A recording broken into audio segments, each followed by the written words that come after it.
திரு ஷானவாஸ். திரு சூர்யா சொன்னதிலேருந்தே கூட எடுத்துக்கலாம். 2-3 அம்சங்களை அவர் விமர்சன பார்வையோடு வைக்கிறாரு. அதை கடந்து நீங்கள் ஒரு அரசியல் கட்சி நடத்தி கொண்டிருக்கீங்க. ஒரு கட்சியை நடத்துவது அல்லது அந்த கட்சியை அதிகாரத்துக்கு கொண்டு வருவது அப்படிங்கிற இடத்துல இருந்தும் இந்த விஷயங்கள் எப்படி பார்க்குறீங்க? ஒரு 75 ஆண்டுகள் அப்படிங்கிறது. திமுக மிகப்பெரிய நெருக்கடிக்கு உள்ளான ஒரு கட்சி. அதுலேயும் 50 ஆண்டுகளுக்கு மேலாக அந்த கட்சியை வழிநடத்திய கலைஞர் மற்ற எந்த தலைவரை காட்டிலும் மிக மோசமாக குறிவைக்கப்பட்டவர், இழிச்சொல்லுக்கு ஆளாக்கப்பட்டவர். அவருடைய தலைமையில் அந்த கட்சி அதிகாரத்தை அடைவது என்பது மிகவும் சவாலானது. அது எம்ஜிஆருக்கு இல்லாத சவால், ஜெயலலிதா அம்மையாருக்கு இல்லாத சவால், மற்ற யாருக்கும் இல்லாத சவால் கலைஞருக்கு இருந்தது. எதனால் அப்படி சொல்கிறீங்க? அதுதான், அது அவர் பின்பற்றிய கொள்கை, அதில் அவர் காட்டிய உறுதி. அவருக்கான எதிர்ப்பு கடுமையாக இருந்தது, கடுமையான எதிர்ப்பு. அவருக்கு லாபி செய்வதுக்கு ஆள் கிடையாது. அவர் இயங்காமல் ஒரு 4.5 வருஷம் வீட்டில் சும்மா உட்காந்துக்கிட்டு கடைசியில் ஒரு 6 மாதம் மட்டும் ஃபீல்டுக்கு வந்திருந்தாருன்னா எப்படி இருந்திருக்குன்னு நினச்சி பாருங்கள். ஆனால் அதை மிக சாதாரணமாக ஜெயலலிதா அம்மையாரால் செய்ய முடியும். 6 மாதம் ஒர்க் பண்ணால் போதும், ஆட்சியே கிடச்சிரும். கலைஞர் அப்படி 6 மாதம் ஒர்க் பண்ணி என்னைக்காவது ஆட்சியை பிடிச்சிருக்காரா? அது சாத்தியமே கிடையாது. அப்போ எப்படி, யார் அப்போ இவங்களுக்காக யார் வேலை பார்த்தா, இவங்களுக்காக யார் லாபி பண்ணா? இவங்க குற்றமே செஞ்சாலும் அதை எளிதில் கடந்து போய் விடுவார்கள். அவர் குற்றமே செய்யலைன்னாலும், அவர் தண்டிக்கப்படவே இல்லைன்னாலும், கடைசி 6 மாதத்தில் வந்தாலும் அவங்களுக்கு வாக்களித்து வெற்றி பெற வைக்கிறாங்க. கருத்துருவாக்கங்கிறது ரொம்ப முக்கியமானது. ஒப்பீனியன் கிரியேட் பண்ணுறது ரொம்ப முக்கியமானது. ஆதரவாகவோ எதிர்ப்பாகவோ ஒன்றை கட்டமைப்பது இருக்குல்ல, அதற்கான வலிமை அது ரொம்ப முக்கியமானது. 25 ஆண்டுகள் தொடர்ந்து மோடியால் குஜராத்தை ஆள முடிகிறது அப்படின்னா, அங்கே மோடிக்கு எதிரான எதிர்ப்பு இயக்கம், அதற்கான கருத்துருவாக்கம் என்பது பலவீனமாக இருக்குன்னு அர்த்தம். அதுதான் விஷயம் அதில். ஆனால் மோடிக்கு எதிரான இயக்கம் வலுவாக இருக்குது, அது ரொம்ப அது கட்டமைக்கக்கூடிய சக்திகள் மிகப்பெரிய அளவுக்கு இருக்காங்கன்னா அங்கேயும் அது சாத்தியம் இல்லை. அப்போ இங்கே திராவிட இயக்கத்துக்கு எதிரான வெறுப்பு, எந்த அளவுக்கு திராவிட இயக்கம் ஆழமாக வேரூன்றி இருக்கோ அந்த அளவுக்கு அதற்கு எதிரான வெறுப்பரசியலும் இருக்குது. அதை முன்னெடுக்கக்கூடியவர்களுக்கு எதிரான தனிப்பட்ட தாக்குதல்கள் இருக்குது.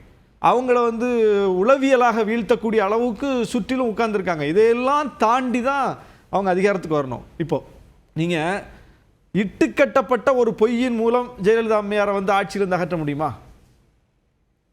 இட்டுக்கட்டப்பட்ட ஒரு பொய்யின் மூலம் எம்ஜிஆர் ஆட்சியிலிருந்து அகற்ற முடியுமா? இட்டுக்கட்ட ஒரு பொய்யின் மூலம் அதிமுக ஆட்சியிலிருந்து அகற்ற முடியுமா? முடியாது. ஆனால் திமுக அகற்றிட முடியும். 2011 2G ஸ்பெக்ட்ரமில் சாதிச்சு காட்டினாங்க. இன்னைக்கு வரைக்கும் அதை நிரூபிக்கலை. ஆனால் ஜெயலலிதா அம்மையார் மேலே திமுக வைத்த குற்றச்சாட்டு நிரூபிக்கப்பட்டிருக்கு, தண்டிக்கப்பட்டிருக்காங்க. அதை நம்ம பார்க்கணும். அப்போ ரெண்டும் ஒன்று கிடையாது. ஆனால் அது அதிமுகவுக்கு நடக்காது, திமுகவுக்கு நடக்கும். எப்படி நடக்குது? அப்போ யார் அதை நடத்துகிறா? யார் அதை செஞ்சது யார்? அப்போ ஒரு வலிமையான இயக்கம் இதற்கு எதிராக எப்போவுமே வேலை செஞ்சுக்கிட்டு இருக்குது. நீங்கள் ஊழலுக்காக முதலில் பதவி இழந்தவர் யார்? டிடி கிருஷ்ணமாச்சாரி. யாராவது இன்னைக்கு அதை பற்றி பேசுகிறாங்களா? ஊழலுக்காக தண்டிக்கப்பட்டவர் யார்? ஜெயலலிதா அம்மையார். யாராவது அதை பற்றி பேசுகிறாங்களா? முதல்ல வாரிசு அரசியலில் பூத்துனது யாரு? ராஜாஜி. யாராவது அதை பற்றி பேசுகிறாங்களா? உங்களுக்கு வாரிசு அரசியலை நினைவு கூறணும்னா நீங்கள் ராஜாஜியெல்லாம் நீங்கள் ட்ரெண்ட் பண்ணணும். ராஜாஜி பிறந்த நாளில் நீங்கள் ட்ரெண்ட் பண்ணணும்ல. ஆனால் கலைஞர் பிறந்த நாளில் ட்ரெண்ட் பண்ணுறீங்க, ட்ரோல் பண்ணுறீங்க, சம்மந்தமே இல்லாமல். அவர் அதை கொண்டு வரல, ஆனால் அவர் ட்ரோலுக்கு உள்ளாகிறார். அவர் தண்டிக்கப்படலை, ஆனால் அவர் ட்ரோலுக்கு உள்ளாகிறார். இது எப்படி?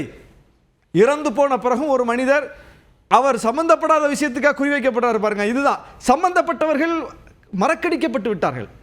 நீங்கள் மாநில உரிமை விட்டு கொடுத்து விட்டார், கச்சத்தீவை தூக்கி கொடுத்துட்டார்னு அவர் ஃபைட் பண்ண ஒரு விஷயத்தை அவர் மேலே சாட்டுறீங்க. ஆனால் பீர்மேடு இதெல்லாம் போனால் என்ன, அது நம்ம இந்தியாவில் தானே இருக்குன்னு சொன்னவர் காமராசர். அதற்காக காமராசர் விமர்சிக்கப்படுறாரா? கிடையாது. அவருடைய ஆட்சி காலத்தில் சங்கரலிங்கனார் உண்ணாவிரதம் இறந்து போகிறார். திமுக ஆட்சிக்கு அண்ணா அந்த பேரை நிலைநாட்டுறார். ஆனால் பிரச்சனை இன்னைக்கு தமிழுக்கு விரோதி, தமிழினத்துக்கு விரோதின்னு யாரை குற்றம் சாட்டுறாங்க? சங்கரலிங்கரான இறக்க விட்டவர்களையா, பேர் வச்சவங்களையா? அப்போ இல்லாத பொல்லாத பழியை சுமக்க வேண்டியிருக்கு பாருங்க. இது வினோதமாக இருக்கு. மாப்போசி அமைதிப்படை வரவேற்பேன்னு போறார். இலங்கையில் போய் தமிழ் மக்களை கொன்றொழித்து விட்டு வரக்கூடிய படையை வரவேற்க நான் போவேங்கிறார். கலைஞர் முதலமைச்சராக இருந்து புரோட்டோக்கால் அவர் போய் வரவேற்கணும். மாப்போசிக்கு புரோட்டோக்கால் கிடையாது. ஆனால் தமிழின தலைவராக மாப்போசி போற்றப்படுகிறார், கலைஞர் தமிழின விரோதியாக தூற்றப்படுறார். எப்படி? வரலாற்றில் எவ்வளோ பெரிய வினோதங்கள் நடக்குது பாருங்க. இது எப்படி கட்டமைக்கப்படுது? இந்த கட்டமைக்கு பின்னால் இருக்கிற அரசியல் என்ன? இதுதான் நம்ம கேள்வி. நீங்க உண்மையிலே திமுக குற்றம் செய்திருந்தால் அந்த குற்றத்தை கேள்வி கேட்கறதுக்கு நமக்கு ரைட்ஸ் இருக்கு. கேள்வி கேட்கணும், எல்லாருமே யாராக இருந்தாலும் கேட்கணும். திமுக பாஜக உறவு கேள்விக்குள்ளாக்கப்பட்ட உறவு. எப்படி இப்படி செஞ்சீங்கன்னு கேட்கலாம், முரண்படலாம், விமர்சிக்கலாம். ஆனால் நீங்க வரலாற்றில் இன்னொருத்தர் அதை செஞ்சிருக்காரு, அந்த குற்றத்தை நம்ம அதை மறைச்சிக்கிட்டு கழிச்சுக்கிட்டு அந்த தலைவர்களை போற்றுகிறோம். அந்த குற்றத்துக்கு தொடர்பில்லாதவரை தூற்றுறோம். இதுதான் திமுக எதிர்கொள்ளக்கூடிய மிகப்பெரிய சவால். வாரிசு அரசியல் அல்லது இருந்து கொண்டிருக்கக்கூடிய சிக்கல்கள்னு சில விஷயங்களை நீங்க பட்டியலிட்டுறீங்க. அதை கடந்து அவங்க நின்றுருக்காங்க அப்படிங்கிற சொல்றீங்க. சூர்யா என்ன சொல்றாருன்னா, அவங்க தலைவர்கள் அல்லது அவர்கள் ஏற்றுக்கொண்ட கொள்கையில அவங்க அப்படியே நீடிக்கிறாங்களா அப்படிங்கிற கேள்வியை ஒரு அது நீங்க அட்மாஸ்பியர், பொலிட்டிக்கல் அட்மாஸ்பியரோட பொருத்தி தான் பார்க்கணும். எந்த ஒரு விஷயத்துமே எதுவுமே தொடங்கின புள்ளியில் அப்படியே நிற்காது. இன்னைக்கு எல்லா கட்சியில என்ன நிலைமை அதை பாருங்க. எல்லா கட்சியோடையும் திமுகவை பொருத்தி பாருங்க. சர்வைவல்ங்கிறது எல்லா கட்சிக்கும் ஒன்று தானே. அப்போ அந்த அரசியலோட பார்க்கணும், சமகால அரசியல் தான் நீங்க பொருத்தணும். நீங்க இந்த கேள்வியை சூர்யா கேட்டது நியாயமான கேள்வி, நான் வரவேற்கிறேன். வாரிசு அரசியல் சரியா? வாரிசு அரசியல் ஜனநாயகத்துக்கு எதிரானது தான். வாரிசு அரசியல் கூடாது. கிரவுண்ட்ல இருந்தால் லீடர்ஸ் வரணும், மக்கள்கிட்ட இருந்தால் வரணும், மக்கள் தேர்ந்தெடுத்து கொண்டு வரணும், எல்லாருக்கும் வாய்ப்பு வழங்கப்படணும். சரியான கருத்து. ஆனால் நீங்க கேள்வியை திமுக நோக்கி மட்டும் தான் வைக்கிறீங்க. நீங்க எப்படி ஸ்டாலின் வந்தார், எப்படி உதயநிதி வந்தார் மட்டும் தான் கேட்குறீங்க. அதே எப்படி பிரேமலதா வந்தார், எப்படி அவருடைய மகன் விஜய் பிரபாகரன் வந்தார் நீங்க கேட்கல. எப்படி அன்புமணி வந்தார், அப்போ இப்போ தேர்தல் வரைக்கும் அவங்க குடும்பம், பிள்ளைங்க, மனைவி எல்லாரும் போய் நிற்கிறாங்களே, அது எப்படி நீங்க கேட்கல. ஒரு குடும்பத்தின் கட்டுப்பாட்டுக்குள்ள ஒரு கட்சியே போகுதா, ஏன் நீங்க கேட்கல? நீங்க கேட்டீங்கன்னா நியாயம், கேளுங்க, எங்கேயும் கேட்கலாம். ஆனா நீங்க கேட்க மாட்டீங்க. அப்போ ஒரு கட்சியை மட்டும் குறி வைக்கிறீங்க. அது ஏன்? அப்போ வாரிசு என்பதிலும் கூட, குடும்பம் என்பதிலும் கூட திமுக மட்டும்தான் பழிய சுமக்குது. நீங்க புதிதாக சீமான் கூட உதயநிதி எப்படி வரலாம், வேற அந்த கட்சியில் ஆளே இல்லைன்னு கேட்கிறார். ஆனா அவரே அன்னைக்கு என்ன சொன்னாரு, விருதுநகர்ல அந்த தம்பி ஜெயிச்சிருக்கலாம் அப்படிங்கிறார். அது எப்படி? அது எப்படி? ஏன் அந்த கட்சியில் வேற ஆளே இல்லையா? வாங்குற 4 சீட்ல அந்த கட்சிக்காரங்களுக்கு 4 சீட்டையும் கொடுக்கலாம்ல. விருதுநகர்ல கொண்டு அவரை நிறுத்துறீங்க, அன்புமணி மனைவியை கொண்டு தர்மபுரியில் நிறுத்துறீங்க. மொத்த கட்சியும் மொத்த ஃபோக்கஸையும் அங்க கொண்டு குவிக்கிறீங்க. சேப்பாக்கத்தில் மட்டும்தான் வேலை பார்த்தாங்களா திமுக காரங்க? விமர்சனங்களை முழுமையாக எதிர்கொண்டு அதே நேரத்தில் கட்சியை நிறுத்தியிருக்காங்க. அதுதான் நான் சொல்றேன். அதாவது திமுக விமர்சனத்துக்கு அப்பாற்பட்ட கட்சி அல்ல.